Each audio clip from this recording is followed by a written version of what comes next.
Broadcast. Welcome to episode number 20 of the Zaner MarketCast, your one and only spot for all of the agricultural market news. 20 episodes in, Joe. I'm Joe, and I'm here with Dan Hussey. Zaner Ag Hedge. Link in the description. We're going to open with that just because it's so important. This coming week, Pro Farmer Crop Tour. Big deal every year. This year, maybe bigger deal than most. Maybe you've heard of it. Maybe you have heard of it. If you're listening to our super important, famous podcast. Absolutely. The three of you. All three of you, if you have not already, link in the description. What does that mean? If you're not so there's super tech savvy, what does that mean? So there's a link in the description for all of our listeners out there to sign up for our daily call-in with Ted Seifried. He's our senior market strategist, our chief market strategist here. He is out in the field on crop tour as one of the analysts out there trespassing. I mean, getting good field samples.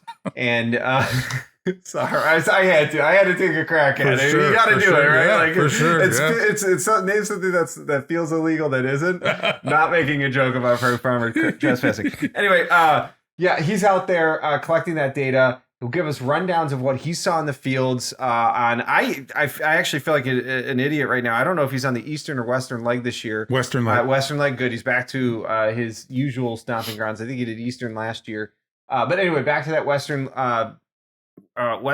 leg where, honestly, there's a lot more questions about production, right? I think as far as I-states go, Indiana and Illinois, we can kind of, I don't want to say write off from being problem areas, but we can probably chalk up and most of us can throw a dart, I think, within a good area of where they land. And the rest of those states that he'll be going to, folks, imperative to hear what he has to say, I think. So check out and tune in all throughout next week.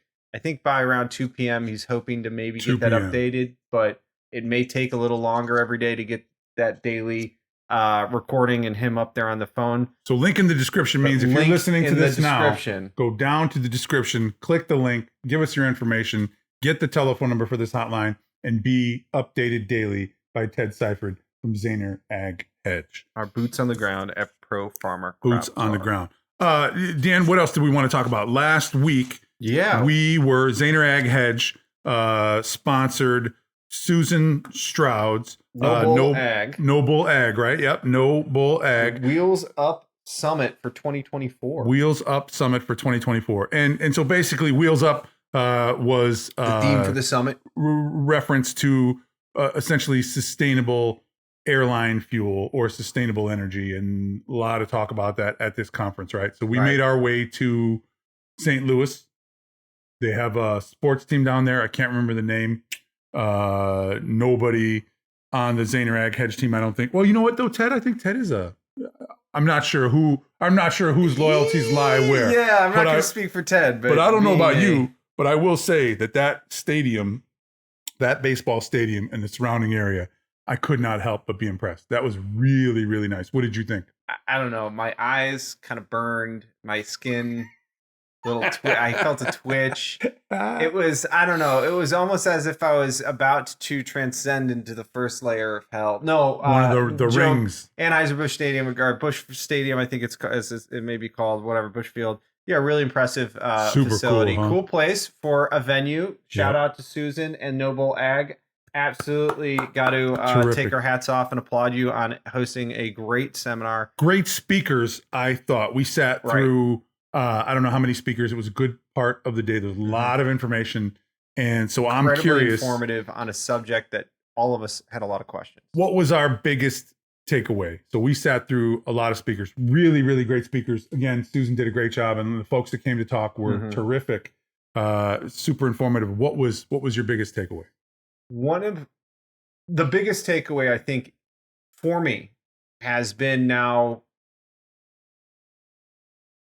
I'll lead into it with this. We didn't get all the answers we wanted to see for producers on how we get from the three things we have to do in terms of sustainable agriculture, cover cropping, no-till, and fertilizer situation. Certainly. We got to do that. How do we get from that to more money, right? that's the big question and the leap of faith that farmers and producers are being asked to take. The biggest takeaway from this, I thought, was it was awesome to see the end consumer, airlines themselves, as well as your producers of sustainable aviation fuel, your ethanol production plants and biofuel production facilities and operations and organizations, they're representing how they are taking an initiative to try to help the producer farmers get themselves to that point of certification and how they're helping bridge that knowledge gap, right? Of getting from, hey, do these 3 things and you're going to make more money.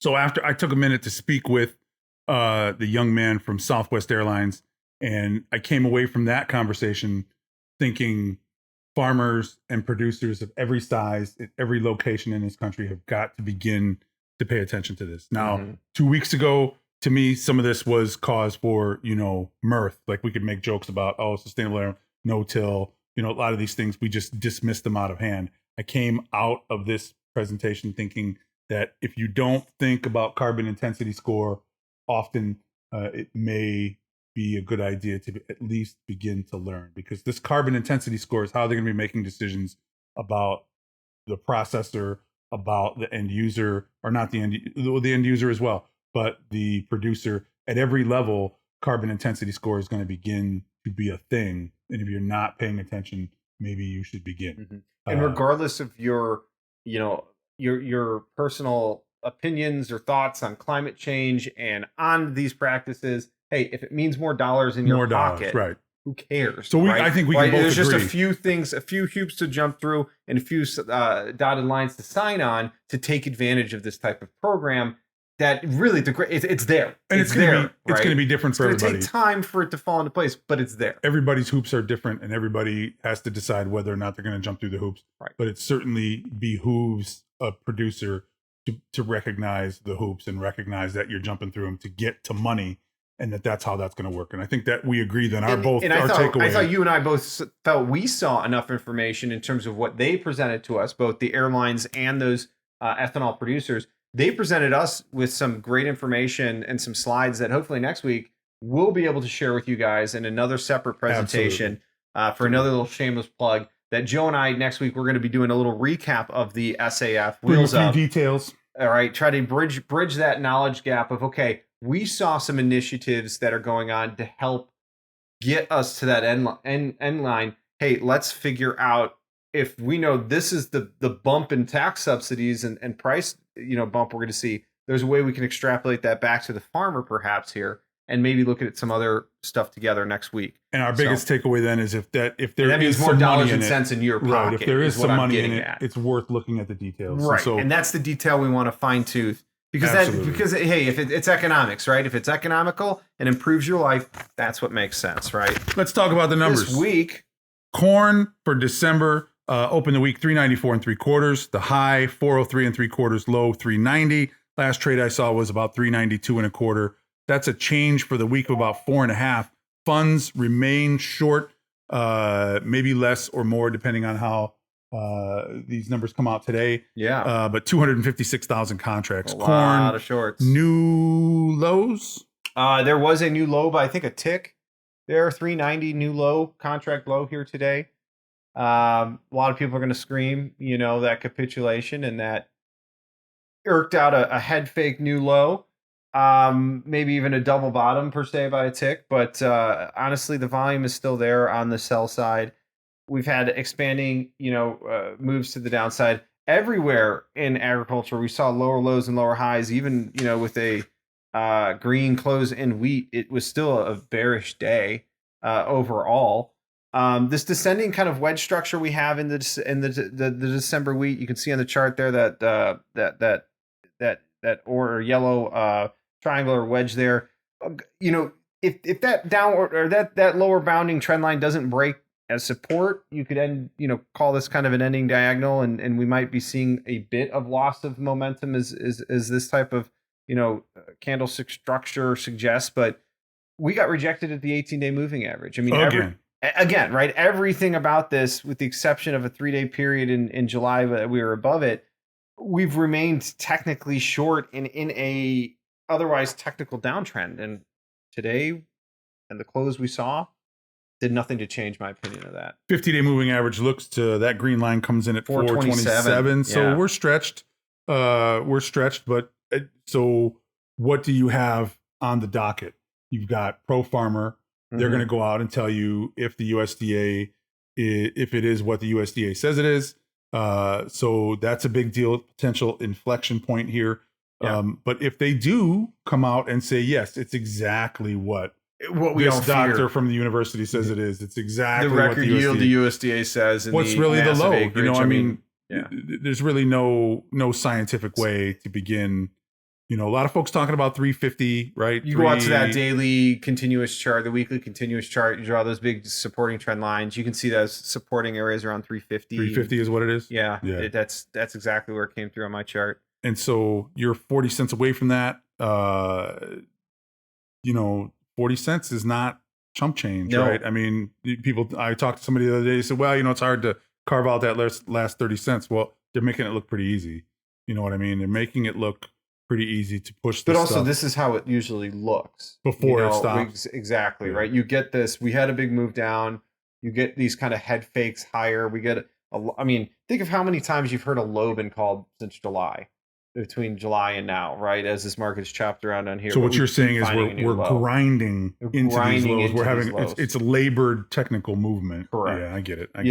Yeah. How about beans? And just real quick before with corn to the downside, it's really hard to pick some of those levels because we're into kind of new and uncharted territory. Sure. But to the upside, resistance levels, $4, $4.20, $4.50. Those are some big levels to watch to the upside, in my opinion. If for some reason we see some short covering rallies or some moves up. From your lips to God's ears. How about that? Soybeans for November. The open for the week, 10.01. High was 10.02 and a quarter.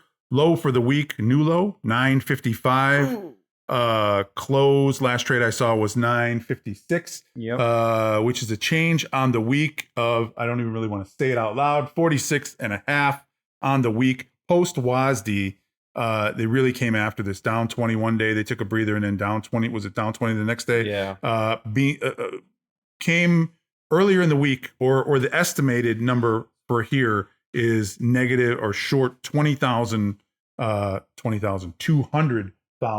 contracts in beans, which in my opinion is getting a little large at this time of the year. But here again, what's to spook them out of this trade? Agreed. They're short. You could say the same thing about corn, right? What fundamentally at this point can you say? Okay, an early frost is now the only thing on I think anyone's lips that you can say. You can talk about some demand now. We're price competitive as we've seen price wise Chinese internationally. So leaking in, you a little can bit talk of business about leaking demand. in. I will give you that argument because it works. The math checks out, right? We haven't seen demand come in and prove itself, but these are the levels where you'd think mathematically it's starting to happen, right? I'm worried about corn because the way beans broke down here after that failure at the 18-day there at the start of August, just like corn failed here recently, So is corn going to catch a leg lower like we just saw on beans? Beans arguably have been catching up on that corn to bean ratio, squaring that up and moving that around. I think beans generally needed to kind of catch up with corn here more recently and square that average up a little bit. But being rejected at the 18-day there as resistance to start the month of August, we've just seen a 40-cent drop as Joe has pointed out. And the market is now, finding its lows, right? We're in a period of price discovery lower. And when you close at a contract low, right?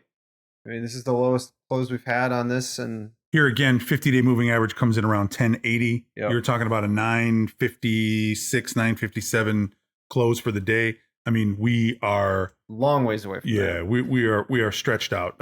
Technically oversold probably by almost every measure, I would guess. But what does that mean if it keeps trading lower, right? I mean, we're almost obligated to say, oversold longer than almost obligated liquid. to say for sure.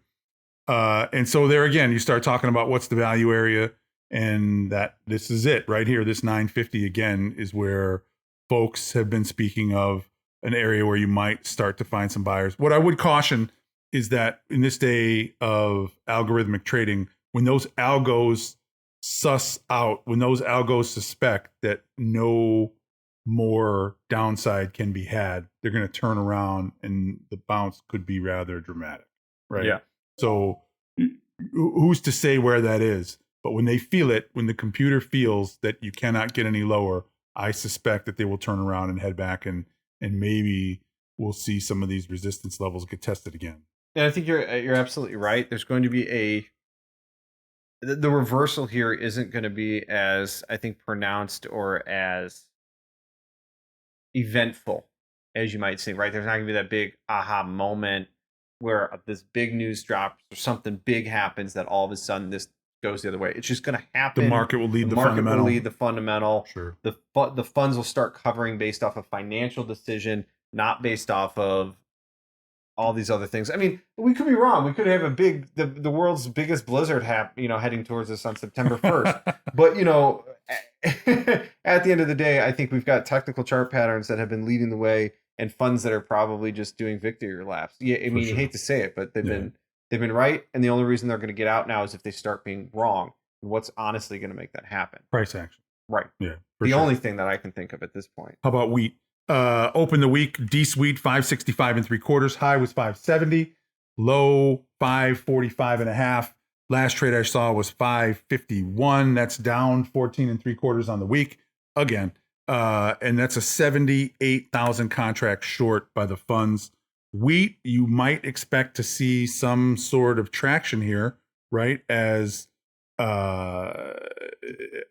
we get some fundamental respite from all of this bearish news, but a lot of wheat business in the world being done by Russia, who's buying demand with lower prices. And actually, wheat's chart is what you'd like to start to see, and how I think corn and beans chart will start to look by September 1st. The idea that we've got this kind of maybe bit of a rounding bottom fight over that 18-day since the start of August. We've been going up and down above that level. We're below it here today, and it is a lower low and a lower high, but it was a green close. And wheat's much more in a 570 to 550 20-cent range right now than it is trapped in a very, very big bear market still. And this view that I have here, that wheat looks a little head and shoulders-y, doesn't it? Little head and shoulders bottom there, shoulder, head. Here's a shoulder and right you got here. that neckline across the highs. For sure. If you get above that 18, you take out the 18-day, you're then into that trend line. That trend line resistance is, and it's drawn on the chart there for you, a yellow line. That neckline could open the door then all the way back to $6, that 55-day. And then above there, now you're back to the 200-day and 100-day. Yeah, you can see how this just flips to being a technical trade more than anything else right now once the funds and everybody else starts getting out of the way. Won't be the first time you and I have sat here with an ag market in the last month or two where we saw a potential bottom in a market that did not quite materialize. Well, we actually, we had a key reversal in corn earlier this week. Look at that. By the end of the week, we've already made a new contract low and completely negated any type of key reversal you had, I think, on Tuesday. Rejected. God bless everybody who said turn around Tuesday this week. Rejected, right? How about cattle? D's cattle opened the week 179.62 and a half. The high was 182.07, low 176.50. Last trade I saw was 177.75, down 185 on the week. I couldn't get I couldn't grab a fund. I think the funds are less long now than they have been. They're beginning to tailor these they're beginning to shrink this long position. There was pretty substantial volume selling pressure there into the end of July, start of August, that brought us down to these levels. And honestly, down to price levels in cattle that we had not seen since the initial breakout of the HAPAI, whatever we're calling that thing. 2 weeks ago, we failed to get over 190, right? So we ran up to 190, looked great, turned around from there. And as cattle does, when it sometimes fails to get out over, and that cattle chart shows you a couple lower highs, and this last lower high that we failed to get out over has resulted in some technical fund type selling pressure. And I thought I saw somebody today say, we're looking for why cattle would be weak today. We can't find a reason. There's not lighter, but lower cash trade. Your slaughter levels off versus last week, off versus last year. You've got cash prices coming down. Box numbers were okay, but your cash cattle trade is beginning to weaken up. What do you think? Looking at this chart, cattle fundamentals always jumping around a little bit, but looking at that chart, are we setting up for big failure, or can we stabilize? So my biggest canary in the coal mine over the last several weeks has been the fact that feeders did not lead to the upside. It was fat cattle leading from April through July in that rally. That was a very abysmal rally, but it got us back to the highs of March, got us back to that 190 level, and challenged a breakout of all-time highs, as you know, and a contract high. Feeders didn't care. Feeders were sideways in a range that entire time. They were not trending higher. They were going completely sideways with no care in the world. And then we broke the big break here in the mid-July into the end of July, I should say, into August here.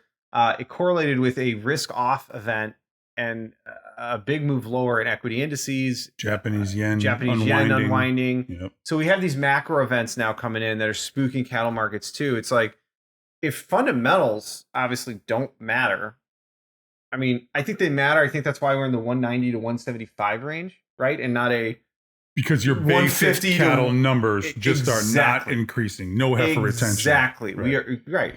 And actually, I was seeing today in some of the groups and friends posting on Twitter about how they wish they had heifers to sell at these prices. Well, nobody's got them then. Right. That's why they're at these prices. And so the heifer retention's gone. So you talk about macroeconomics and liquidation. Your consumer is spent up and lent up, right? I mean, they really are running out of road in terms of what they can buy. Credit cards are maxed out. You start to wonder where the demand for the product is going to come from. But then on the other side of the coin, your two-handed economist says, what about retail sales that came out the other day? Retail sales were great. Imports too, unfortunately. Retail sales are great. A ton of imported beef. And so very interesting. Two conflicting fundamentals, in my opinion. This credit card situation, I think, is a big deal and speaks to potential for economic weakness down the road. Our audience certainly is no stranger to higher input costs and what it takes to exist from day to day versus the idea that you are going to be running headlong into an interest rate cut, but yet the consumer continues to consume. And you wonder if the break in cattle alongside these other macro events, again, canary in the coal mine. Portending, that's what I'm saying, especially feeders, because with feeders, they're thinking a little bit further out in the future than the fats, right? And these feeders are saying, even though you've got lower priced corn, we're still nervous about where this cattle is going to go and what it's going to trade at. We're below all the major moving averages on cattle because we were consolidating higher and and now it's broken significantly. It's technically ugly. We had a gap lower. We came up to fill a gap. We rolled back over. If we break through lows of this week, it's going to get, I think, rather ugly for cattle prices. And historically, when cattle makes a move, you run up to that 190 level, and the next thing you know, you're trading much lower. And it didn't happen on a lot of news. Maybe the packer decides they're going to take some off, or you get the ball rolling. The last time, what did they do? They tried to blame it on insurance, right? There's a problem with the insurance, which I didn't quite have a handle on. But the bottom line is, 1 minute you're in the 190s, next minute you're in the 190s, and here you still may. When I look at this chart, and I'll ask you, when you look at this chart, and we talked about this a couple weeks ago, you still see levels where you can hedge effectively. Yeah, I think we're sitting at them. I mean, you hate to say we close the week, we could get below them here to start next week. But, I mean, we're still at historically good cattle prices. Rather rich. And right? Rather rich to where we were in relative. Like, look at row crops, everybody. Our cattlemen, look at the row crops. Guys were hesitant to do things at $7.50. They're hesitant to do things in corn at $7. They didn't want to do things at $6.50. They didn't want to do it at $6. Well, we may be at $6.50 corn relative to in cattle prices right now. Still better than what's the price today? Joe, $3.90. What at the close? And I think we said this exact same thing. You want to tempt the devil, right? He will show you. We never want to say we said, but I think you said that exact same thing 3 weeks ago when we talked about cattle. And you look at it's already moving. It's about a business plan. It's not polite conversation. Right. It's a business plan. It's about looking at your risk. Hey, I think farmers and producers, commodity producers in general, forget that without a hedge in place, without any kind of risk management, you are no different than a regular speculator in the market. You're still trading. You're still trading. Still got a position. You woke up in the morning and you're just long a cash position. You just don't have a computer screen telling you what it is tick for tick. And you're not marked to market every day and reminded by a clearinghouse how much money you're making or losing. For sure. Right. So if you were, I guarantee you would handle your business differently. If you were a gambling man, and I'm not sure that you are, but if you were a gambling man, you would suggest that maybe lower prices are potentially in the offing. I would, right? We've seen the trend lower, the break in the last 2 days, the warning signals are there. There's broader things going on that pay attention here, right? Because if things get hairy, there was at least some warning time that, hey, we can look back and say there was that moment I could have done something. For but sure. instead of having that moment, give us a call. Reach out to us. We'll talk to you about how to buy a put, sell a call, lock in that premium there. And then, hey, even on the other side of that for cattle, corn prices are great. Meal prices are great. How can we lock those in for you as well? I think I agree with you. How about some news? Alex Harrell breaks world record with soybean. Congratulations, Alex. Yeah, way to go, Alex. Crushing it. This is corn plot yielding, or is soybeans, baby. Soybeans at 218. That looks like a corn number. 218. You're not kidding. Bushels per acre. That is a big deal. DTN broke his own world record. Right. He was the record from the year before, right? Yeah. So DTN brings us a story. For the second consecutive year, Georgia farmer Alex Harrell sets a new world record for soybean production. On Tuesday, August 13th, he harvested a 2.5757 acre plot of irrigated beans, averaging 218.2856 bushels per acre, eclipsing the record he set last year by more than 11 bushels. The entry was weighed on certified scales and averaged 12.5% moisture. Harrell says, we changed up a lot because we wanted to see if we could repeat what we did last year in a different environment. So not only is Alex coming at this world record yet again for the second year, but they threw all of their stuff. He's being scientific. Right, exactly. Just switched it all up. We're in a different soil type on the opposite end of the county. We changed genetic traits. We changed herbicide traits. At planting, the seed was accompanied by a mix of nutrients, humic acid, fulvic acid, biologicals. That might be the most impressive part of this is the guy said, "Oh yeah, you don't think it's just the field, it's not the farmer." Picks a plot on the opposite side of the freaking county and it's like, yeah, hold my beer. Yeah, hold my beer. Hey Alex, hold Alex's beer. At planting, the seed was last year's record-setting crop was planted. Oh no, this might be important. Biologicals and PGRs delivered both in furrow and using a 3x3 system. While last year's record-setting crop was planted in sandy loam, this year's, I think I dated her in high school. This year, the field Harrell chose to push was red clay. Never heard of that guy. Each Monday from emergence until the field was desiccated, Harrell took tissue samples that he used to inform his application of in-season nutrition.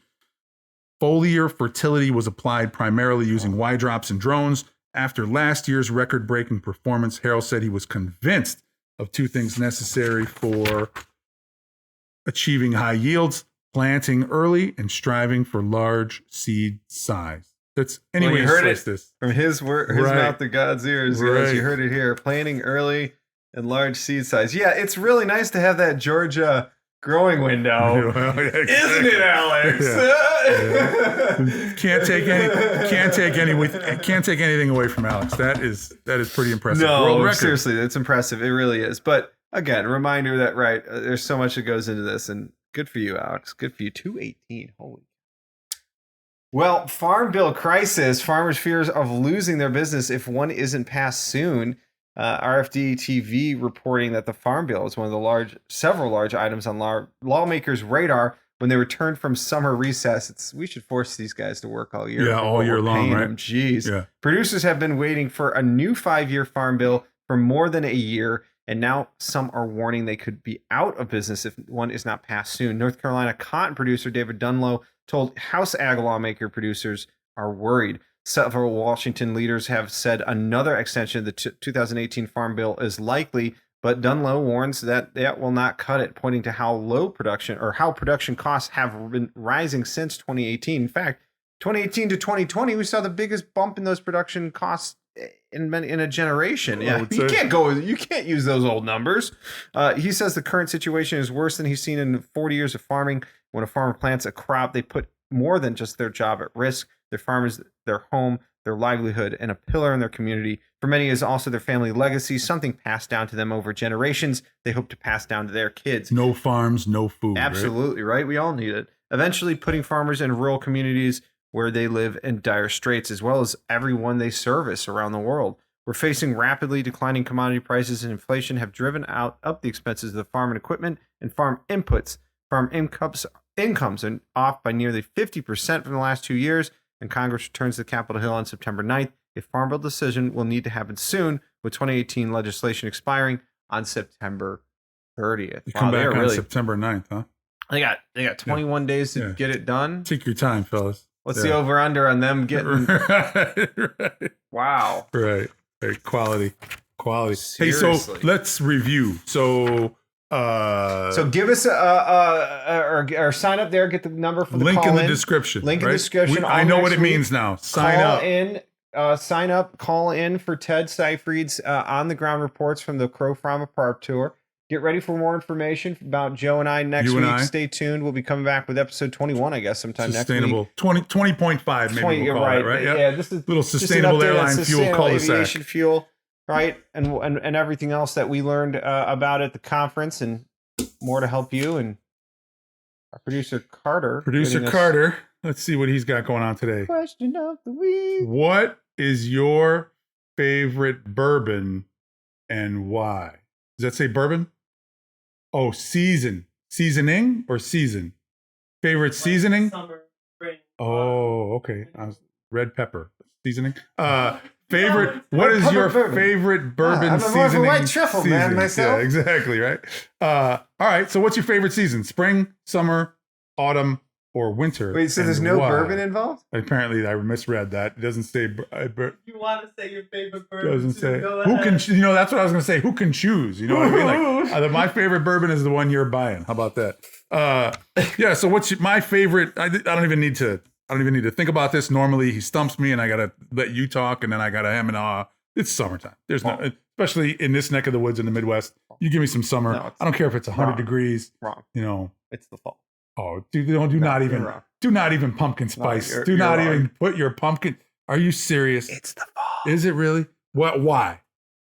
Well, you already named one reason that I think the majority of Americans would agree with. Pumpkin spice. I'm not a pumpkin spice fan, but no, my birthday's in October. Halloween. All right, happy birthday! Is the greatest, crazy holiday we have. Sure. Sure. Yeah, I mean, no. Your birthday's really on Halloween? No, I love the seasonal change we got in fall. The crisp air, right? It's, sweater weather, all the things, right? Oh, jeez. Hey, listen, in this day and age, if you want to have pumpkin spice. No, but I'll give you this. I support you 100%. Summertime in Chicago, at least used to be, you couldn't beat it. Well, I don't know about Chicago, but how about the Midwest? You know what I mean? What about summertime in Des Moines or summertime in Indianapolis? Or summertime in St. Louis. I got to tell you, summertime in St. Louis, it was pretty darn neat. I find a hole to drink at. Right. Well, thank you for listening to the Zaner MarketCast today. If you need more, because you can't just get enough of us, you can follow us on Facebook at Zaner Ag Hedge, or on Twitter and LinkedIn at the Zaner Group.